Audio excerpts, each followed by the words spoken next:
All right, guys, thanks so much. Global Crossing Airline is a high-growth new airline. Charter is servicing the charter and cargo sectors. We're happy to have Ed Wegel, Chairman and CEO, and Ryan Goepel, CFO, joining us today on a big day for the company, guys. Welcome. And it's exciting because they're making their debut on the NEO exchange, as we said, here in Toronto, guys. JET is the ticker on the NEO exchange here in Toronto. Welcome, guys. Great to have you. Tell us a little bit about what we need to know when it comes to Global Crossing.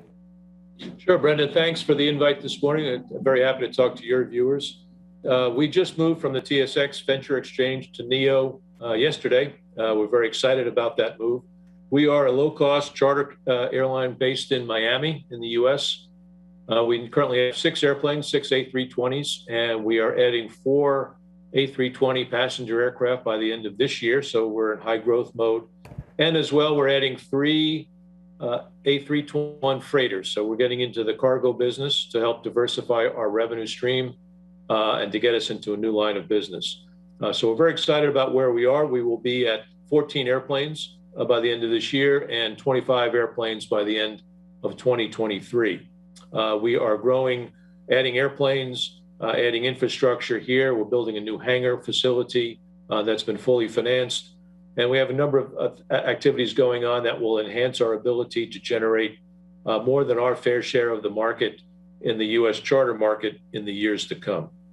So this move happened via a reverse takeover, guys. Why don't we talk a little bit about how that came to be and give us a rundown of the deal itself?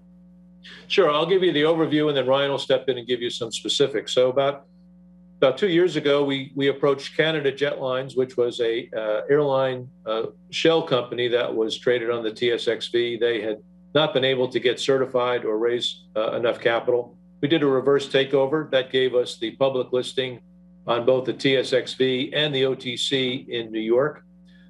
We then changed the name to Global X, Global Crossing Airlines, known as Global X. And in fact, just a few months ago, we spun Canada Jetlines back out of Global X, and it is traded on the NEO as well. So it's a sister company of ours. Global X owns 25% of that airline, and they just received Canadian Transport Authority approval to move forward on their certification. But back to Global X, so we consummated the merger. We changed the name to Global Crossing Airlines. So we were traded on the TSXV and the OTC QB. We raised a substantial amount of money over the past 18 months to get us to where we are now. We got through our certification with the US FAA and the DOT. We raised about $22 million to get to where we are today. And we are well positioned now with aircraft and people and assets to grow very rapidly. But Ryan, why don't I turn to you to talk about the financing and where we are with the stock? Yeah, so on June 23rd of 2020, we merged with did a reverse takeover of Canada Jetlines. Since then, we've done 3 equity raises, so we're all equity financed through the certification process. In August 7th, we became certified and started generating revenue.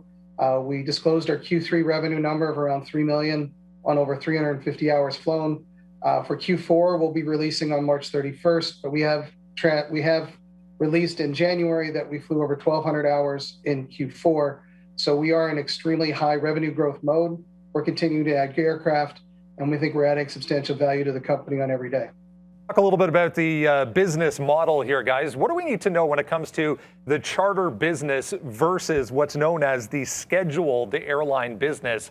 How do the two differ here? It's a great question, Brendan. So we are a charter airline, which means we sell the whole airplane to a client, be it a cruise line or a tour operator or any number of different clients, universities, college teams, and so forth. So we do not take risk on selling individual seats. We do not schedule our aircraft until a client takes the whole aircraft and charters it from us. We don't take risk on fuel. The client pays the full fuel charge plus a surcharge if the price of oil is moved and the price of fuel that we pump into the aircraft is moved. So we mitigate the risk significantly from being a scheduled airline in that we only fly when we are paid, when the airplane is essentially full by having sold it to an individual client. So that's how we differ from a scheduled airline, which means that the amount of capital that we need to first get started and then for working capital is significantly reduced from being a scheduled airline. We do scheduled charter where we have a significant amount of our business is contracted for on a multi-flag basis, in some cases multi-months, in some cases multi-years. So we have a contract with the US government that goes for 3 years. We have a contract to fly with one of the US approved tour operators to Cuba from the US, and that's a 1-year deal that continues to roll over and be renewed. And so we are looking for a significant portion of our business to be long-term, locked-in contracts with clients, and we've been successful so far in doing that. Along with that, we have a lot of ad hoc business, but we are developing multi-year relationships with universities and college teams, as well as cruise lines, casino resorts, and others who will continue to need airlift. No matter what happens in the economy, they will need to fly, and we're working to put in place multi-year contracts with them. And part of the benefit here for a charter is the ability to branch out and have diversification in revenue streams. Why don't we talk a little bit about the NCAA tournament? You mentioned some of the universities and colleges going to be involved in that, and the company working with the NCAA tournament. Yeah, right. Yeah, so the NCAA we first flew for during football bowl season. The way it works is they sent out a contract to ask for minimum commitment of aircraft. We have done that over bowl season. For football, for example, we flew over 100 flights for about 40 different teams or fan groups in December. For March Madness, it's a similar process. We've got a number of planes committed to March Madness. We are bidding every day on flights. We have a guaranteed minimum, but we are flying 10 to 15 flights a day during the tournament, whether it's for teams or for fan bases to the various locations. So it's just an example of a client base or client customer that uses charter on a significant basis and allows us to participate in that group. It's a exciting time to be a part of not only that realm and that sector, but as the world starts to open up and travel starts to come back into play here following COVID, a very interesting sector to be a part of, gentlemen. Why don't we talk a little bit about what's to come if we look out maybe 6 months or so? Sure. So we're adding the A321 freighter to our certificate, and we will start flying cargo in October of this year. We'll take 3 A321 freighters. That gives us the diversification into cargo. Right now we have 12 A321 freighters under lease agreement, which we'll take between September of this year and mid-2024. That's a significant revenue growth for us. We've signed our first contract for a whole aircraft to be dedicated to one client. We will announce that deal probably in the next 30 days or so. We have a number of other clients already lined up for that airplane. It is the hottest airplane in the cargo space currently. As well, we're taking more passenger aircraft. We are flying in Europe this summer. We will send 2 airplanes to fly for one of the biggest tour operators in Europe called TUI, T-U-I. And we are continuing to build our base of business with the charter clients here in the U.S. So by 2025, we expect to be at 50 aircraft, 25 cargo aircraft, 25 passenger aircraft. And just to give you an idea on valuations, why don't you talk about how we value? I think to put it in perspective, and I think sometimes it's tough to grasp the scale of what we're putting together.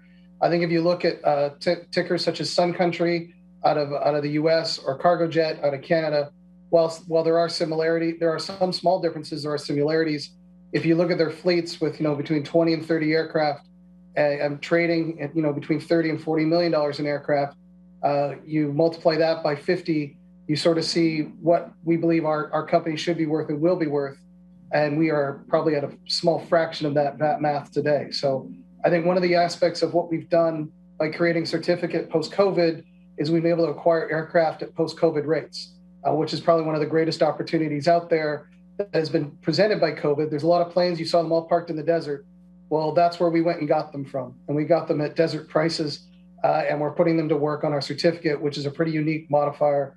We don't have any COVID hangover of debt or voucher liability or fuel commitments, we're able to go out there with an equity finance company and take advantage of cheap assets, and then take advantage of, I think we see everyone talks about as they come out of lockout, they're planning their next trip.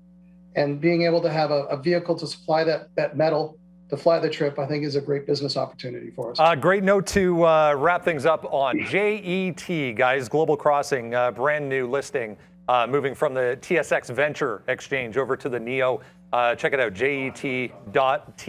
Ed Wegel, Chairman and CEO, and Ryan Goepel, CFO of the company. Thank you so much for doing this, guys. Thank you so much today. Thank you.